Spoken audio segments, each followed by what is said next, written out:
Hello காந்த media நேயர்களே, நான் உங்கள் விஜய் யாமினி பேசிட்டு இருக்கேன். இன்னைக்கு நம்ம கூட ஷேக்வாரா ஜெயசங்கர் சார் இருக்காரு. சார் வணக்கம். வணக்கம். வணக்கம். நலமா இருக்கீங்க? நலமா இருக்கமா. யூடியூபர் பிஸ்மி மேல வந்துட்டு ஒரு வழக்கு பதிவு பண்ணியிருக்காங்க. பிகாஸ் டிஃபேமேஷன் கேஸ்க்காக என்டிகே லீடர் பத்தி அவர் இந்த மாதிரி டிஃபேம் பண்ணி பேசியிருக்காருங்கும் போது எப்படி அவருக்கு இந்த தைரியம்லாம் வருது? அண்ட் அதை பேசுனது வந்துட்டு கண்டிப்பா ரொம்ப தவறான விஷயங்கள் தான். ஸோ இதை நீங்க எப்படி பாக்குறீங்க சார்? இல்லை, இது இன்னைக்கு ஒரு நாள் பேசின விஷயம் கிடையாதுமா. இதுக்கு முன்னாடி கூட ஒரு 6 மாதம் முன்னாடி பேசியிருக்காங்க. முதல்ல இந்த பீலா பிஸ்மின்றது பீலா பிஸ்மின் நான் தான் பேர் வச்சேன். பிஸ்மின்றது வெறும் பேர்னா அடைமொழி நான் தான் வச்சேன், பீலா பிஸ்மின்னு சொல்லிட்டு. என்னென்னா விடுறது எல்லாமே பீலா தான் விட்டுருக்காங்க. இதை இவங்க வந்து அடிப்படையில் இவங்க யார்? முதல்ல இவங்க சினிமா விமர்சகர்கள். அதுவும் சினிமாவில் கூட பார்த்தீங்கன்னா கிசு பேசுகிறவங்கள தவிர இவங்க பேசுகிறது அத்தனையுமே உண்மையே இருக்காது. உண்மைக்கு மாறாக தான் இருக்கும். பொய்யான தகவல் தான் பேசுவானுங்க. அது 3 பேர் உட்காந்து பேசுவானுங்க வலைபேச்சுன்ற பேரில். அது வந்து சினிமாவில் இருக்கக்கூடியவர்களை வந்து அந்த ரசிகர்கள், அந்த பார்வையாளர்களை வந்து இவங்க சினிமா நடிகர்களுடைய ரசிகர்கள் மற்றும் பார்வையாளர்களை இழுத்துட்டாங்க. அதனால் வந்து பார்த்தீங்கன்னா இவங்க பேசக்கூடியதெல்லாம் சினிமா தான் பேசிட்டு இருந்தாங்க. அரசியல் விமர்சனம்லாம் இவங்க பண்ணவே மாட்டாங்க. ஆனால் விஜய் அவர்கள் அரசியல் வந்த பிறகு விஜய்க்கு வந்து பார்த்தீங்கன்னா ஜால்ரா அடிக்கணும், சொம்பு தூக்கணுன்றதுக்காக இவங்க என்ன பண்ணிட்டாங்கன்னா, அரசியலை நாங்கள் சப்போர்ட் பண்ணுறோம், நாங்கள் பொலிட்டிக்கலும் பேசணும்னு சொல்லிட்டு சில பொலிட்டிக்கல் பேசுகிறாங்க. ஆனால் பெருசாக பார்வையாளர் கிடையாது. இவனுக்கு வந்து வரலாற்று திரிபுன்னுவாங்களே, பல விஷயங்கள் வந்து திருச்சி பேசுவானுங்க, உண்மைக்கு இல்லாத பேசுவானுங்க. அதுவும் குறிப்பாக வந்து அரசியல் பேசுனா சீமான் அவர்களை தான் தாக்கி பேசுகிற மாதிரி தான் இவங்க வந்து பேசுவாங்க. அதுக்கு காரணம் வந்து ரிலிஜியன் வந்து அவங்க வந்து இஸ்லாமியர்ன்றதுனால ஒரு தைரியம் ஒன்று. ஏன்னா ஒரு கம்ஃபர்டான இடம் இது, நமக்கு பாதுகாப்பாக இருக்குது, நமக்கு மத ரீதியாக பாதுகாப்பு இருக்குது அப்படின்ற எண்ணத்தில் தான் அவங்க வந்து பேசியிருந்தாங்க. நமக்கு எல்லா மதத்துலையும் நம்ம நண்பர்கள் இருக்கிறாங்க. சினிமாவில் யாரும் பாரபட்சம் இல்லாமல் நம்ம எதுவும் வந்து பார்த்திங்கன்னா வந்து பேசிட்டு சினிமா அரசியலும் அப்படி தான் பேசிட்டு இருக்கிறோம். ஆனால் இவங்க என்ன சொல்லிங்கன்னா விஜய் அவர்களுக்கு ஆதரவாக பேசுவாங்க, சீமான் அவர்களை தாக்கி பேசுவாங்க. இது ரெகுலராக நடக்குது தான். ஆனால் இப்போது நீங்கள் வந்து தாவேக்கால ஒரு கட்சியில் இருக்குது. இப்போ உதாரணத்துக்கு ஃபெலிக்ஸ் ஜெரால்ட் இருக்கிறாரு. அவர் தாவேக்கால வந்து பார்த்தீங்கன்னா வந்து ஒரு முக்கிய பொறுப்பில் இருக்கிற பதவியில் இருக்கிறாரு.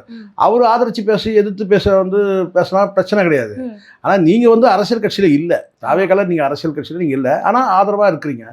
ஆனாலும் எடுத்து பேசுறதெல்லாம் வந்து பார்த்தீங்கன்னா ரொம்ப என்ன சொல்கிறேன்னா ஒரு உண்மைக்கு புறம்பா அவதூறா, அதாவது குறிப்பிட்டு நீங்கள் வேற எந்த விஷயம் பேசினாலும் கூட கடந்து போயிடலாம் வச்சுங்களேன். நீங்கள் பேசுறதுன்னா 100 கோடி வாங்கிட்டாருன்னு பேசுறீங்க.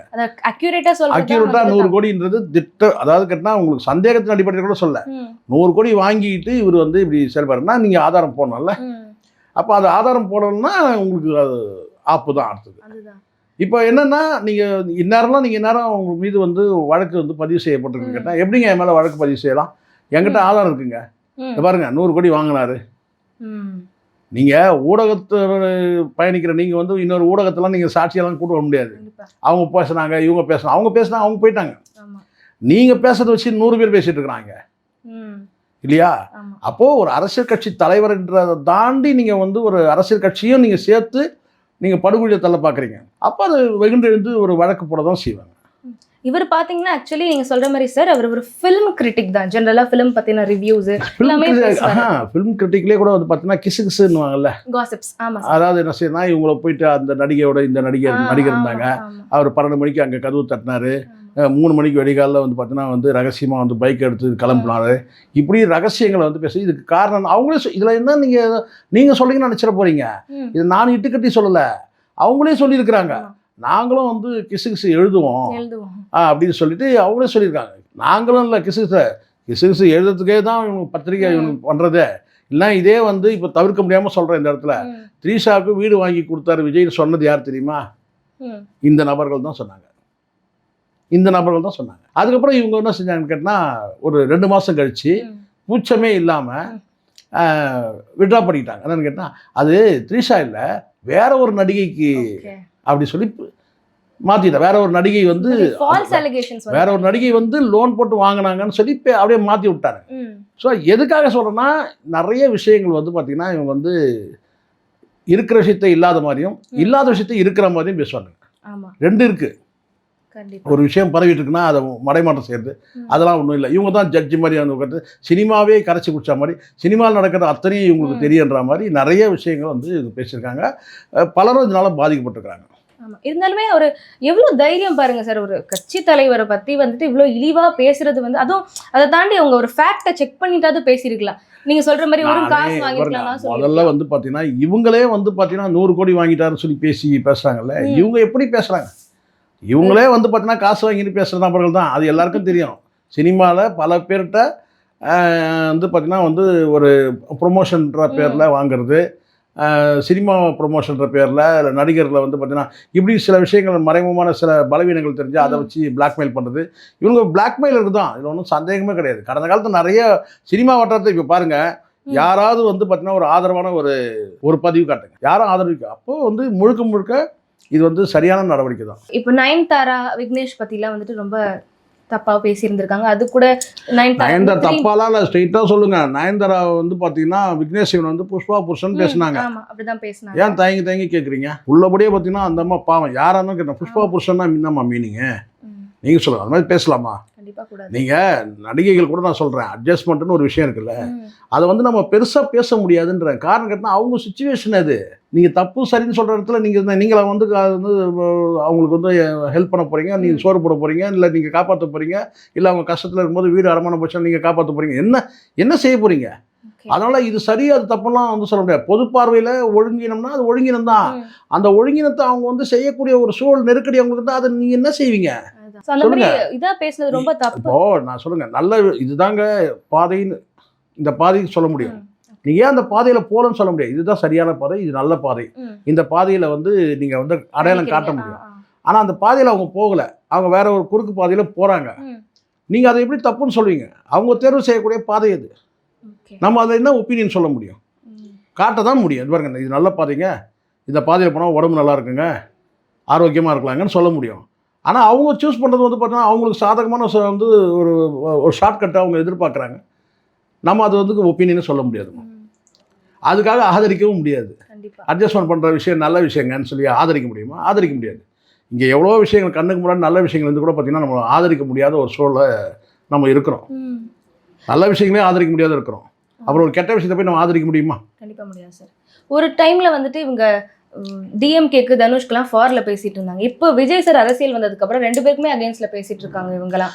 அண்ட் இவங்க பேசுறதுனால ஒன்றும் ஆகிட போதில்லம்மா, பேசலாமா? இப்போ யாருமே இவங்க அகேன்ஸ்டு அப்படின்னு கிடையாது, பேசலாம், யாரும் பேசலாம். ஆனால் அது அந்த பேச்சுக்கு வந்து சொல்லுவாங்கள்ல, ஒரு வரம்பு இருக்குல்ல. ஆமாம். நீங்கள் தனிநபர் சீமானை வந்து நீங்கள் வந்து தரம் தாழ்த்தி பேசுகிறீங்க, அவர் அதை எளிதாக கடந்து போயிட்டாரு, இதான் உண்மை. ஆனால் கட்சிக்கே பாதிப்புன்னு வரும்போது இப்போ சீமானை வந்து 100 கோடி வாங்கிட்டுன்னு சொல்லக்கூடிய நோக்கம் என்ன? சீமான் 100 கோடி வாங்கிட்டு நோக்கம் என்னன்னா உங்களுக்கு கட்சியை டேமேஜ் பண்ணணும். இல்லை, அது ஒரு ஸ்டாண்ட் கரெக்டாக எடுக்க மாட்டாங்களே சார். ஒரு டைம் வந்துட்டு முன்னாடி டிஎம்கேக்கு ஃபாரில் பேசினாங்க, இப்போ விஜய் சார் வந்தோடனே அவர் நான் சொல்கிறேன் பாருங்க. இதே விஜய் வந்து பார்த்தீங்கன்னா கொஞ்ச நாள் முன்னாடி இதே பிஸ்மி வந்து அவமானகரமான தோல்வி அடைவார் தேர்தலுக்கு முன்னாடி. எப்படி நம்மளாம் தோல்வி அடையாதுன்னு தான் நம்ம சொன்னோம், நம்மளும் இதை நம்ம மறுக்க முடியாதுல்ல.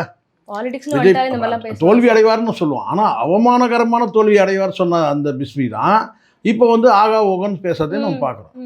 இப்படி இவங்ககிட்ட கருத்து முரண் வந்து இவங்க வந்து பார்த்தீங்கன்னா, அதாவது 2 நடிகர்களுக்குள்ள கருத்து முரண், 2 நடிகைக்குள்ள கருத்து முரண், இப்படி அரசியல்வாதிகளுக்குள்ள கருத்து முரணில் வந்து இவங்க குளிர்காயிடுறாங்க. இப்போ சீமான் அவர்களுக்கும் விஜய்க்கும் கருத்து முரண் இருக்குது, அது நடுவில் யார் குளிர்காயிற இடத்துல தான் இவங்க இருக்கிறாங்க. அதுக்கு வந்துட்டு நயன்தாரா வந்து அவங்க மேலே டெஃபமேட்ரியாக வந்துட்டு ஒரு கேஸ் போட்டப்போ, ஐ மீன் பேசினப்போ இவங்க வந்துட்டு 3 குரங்குங்க அப்படிங்கிற மாதிரி 3 குரங்குகள் அதுதான். ஏதாவது என்னன்னா அவங்க சொன்ன வார்த்தை கேட்டினா, தீயதை பார்க்காதே, தீயதை பேசாதே, தீயதை கேட்காதேன்னு சொல்லக்கூடிய அந்த குரங்குகள் மத்தியில் இது 3ஐயுமே வந்து உள்டாவாக செஞ்சுட்டு இருக்கிறது யாருன்னு கேட்டினா இந்த 3 பேர் தான். அன்றைக்கே இவங்க மானம் ஈனம் சூடு சொல்கிறதுன்னு கேட்டினா இந்த யூடியூப் விட்டே வெளியே போயிட்டு இருந்தோம். ஆனால் பதிலுக்கு என்ன சொன்னான்னு கேட்டிங்கன்னா வந்து நயன்தாரா குடும்பத்தையே எடுத்து வச்சு பேசினாங்க. இவர் விக்னேஷ் சிவன் வந்து பார்த்தீங்கன்னா புஷ்பா புருஷன் சொல்லி பேசினாங்க. ஃபேமிலி மெம்பர்ஸ்லாம் வந்து அந்த கண்ணாடியில் பார்த்துருக்கீங்களா, உங்கள் அம்மா முகம் எப்படின்னு தெரியுமா, இப்படி வந்து நிறைய வந்து பேசினாங்க. அவங்க குடும்பத்தையும் எடுத்து வச்சு பேசினாங்க இந்த நபர்கள். நீங்கள் அவங்க தாக்குனா அவங்க வரைக்கும் பேசணும் நீங்கள். ஆனால் விக்னேஷ் சிவன்கிட்ட எதுக்கு போய் புஷ்பா புருஷன் சொல்லணும்? கண்டிப்பாக இப்படி அதெல்லாம் அந்த பெண்ணோட பாவம், அந்த கண்ணீர் தான் எனக்கு தெரிஞ்சது. நயன்தாரோடைய கண்ணீர் தான் இப்படி இவங்களுக்கு இந்த மாதிரி ஆகுது. எந்த ஒரு இதாக இருந்தாலுமே அஃபென்சிவாக பேசினா அதுக்கு பனிஷ்மெண்ட் கண்டிப்பாக இருக்கணும் சார். ஏன்னா வந்துட்டு ஒருத்தவங்களை டீஃபேம் பண்ணி பேசுறதுக்கு யாரும் இல்லை. நோக்கம் பாருங்க, நீங்கள் உங்கள் நோக்கம் என்ன? எதுக்காக சீமானை வந்து நீங்கள் வந்து 100 கோடி வாங்கிட்டாருன்னு நீங்கள் சொல்கிறீங்க? அப்படி வாங்கிட்டாரு குறைஞ்சபட்சம் ஆதாரம் போடுங்க, ஏதாவது ஒன்று சொல்லுங்கள். ஏதாவது எந்த ஆதாரமும் இல்லாமல் 100 கோடி வாங்கிட்டு அவர் வந்து உங்களுக்கு யார் சொன்னது? ஓகே சொல்லுங்கள், ஏதாவது சொல்லுங்கள். இல்லை இந்த இடத்துல சொன்னாங்க, இங்கே பேசிட்டாங்க, அது மாதிரி இல்லாமல் ப்ளைனாக நீங்களே டைரெக்டாக பார்த்த மாதிரி சொல்கிறீங்களா? அது எப்படி நடவடிக்கை? கரெக்டான நடவடிக்கைமா? ஸோ அதனால வந்துட்டு ஹைகோர்ட் இந்த மாதிரி கேஸ் ஃபைல் பண்ணியிருக்காங்க உங்க மேல, இந்த மாதிரி அலிகேஷன்ஸ் போட்டிருக்காங்க. ஸோ அவர் அரெஸ்ட் ஆகப்படுவாரா இல்லையாங்கிறது வந்து நம்ம பொறுத்து. நீங்கள் ஆசைப்படுறீங்களா அவர் அரெஸ்ட் ஆகணுன்ட்டு? தவறான விஷயங்கள் யார் செய்தாலும் இல்லை பனிஷ் நீங்கள் பண்ணப்படும். சொல்லும் போது இல்லை இந்த இந்த கதையெல்லாம் எங்கே வேண்டாம். தவறான விஷயம் என்ன, நீங்கள் ஆசைப்படுறீங்க என்னன்னு கேட்டிங்கன்னா யாராவது வந்து இப்போ வந்து ஏன்னா வந்து உட்காரும் போது சரி விடுங்க. ஆனால் ஒரு விஷயம் நல்லா சொன்னீங்க, சொன்ன மாதிரி உண்மைதான் நீங்கள் சொன்னது. என்னென்னா ஒரு தவறான விஷயத்தை நீங்கள் பேசிட்டு அட்லீஸ்ட் அதுக்கு ஒரு வருத்தம் கூட தெரிவிக்காமல் இருக்கீங்க பார்த்தீங்களா, அதுதான் பிரச்சனை. அதுதான் பிரச்சனை. பயமே இல்லாம இருக்காங்க. ஒரு அவதூறான கருத்து நீங்கள் சொல்லிட்டு இது மாதிரி வந்து தவறாக புரிஞ்சிட்டாங்க. சில பேர் சொல்லுவாங்கல்ல, நான் வேறு மாதிரி சொன்னேன், அவங்க வேறு மாதிரி புரிஞ்சிட்டாங்கலாம் சொல்லுவாங்க. நீ எந்த மாதிரியும் சொல்லலை, நீ ஸ்ட்ரைட்டாகவே சொல்கிற. 6 மாதத்துக்கு முன்னாடி சொன்ன வார்த்தை தான் மீண்டும் சொன்னது. 6 மாதத்துக்கு முன்னாடி இதே நபர் வந்து சீமான் வந்து 100 கோடி வாங்கிட்டாருன்னு வாங்கிட்டு பேசிகிட்டு இருக்கிறாரு, விஜய்க்கு எதிராக பேசுகிறாருன்னு. அதே வார்த்தை தான் இப்போ நீங்கள் வந்து சொல்கிறீங்க.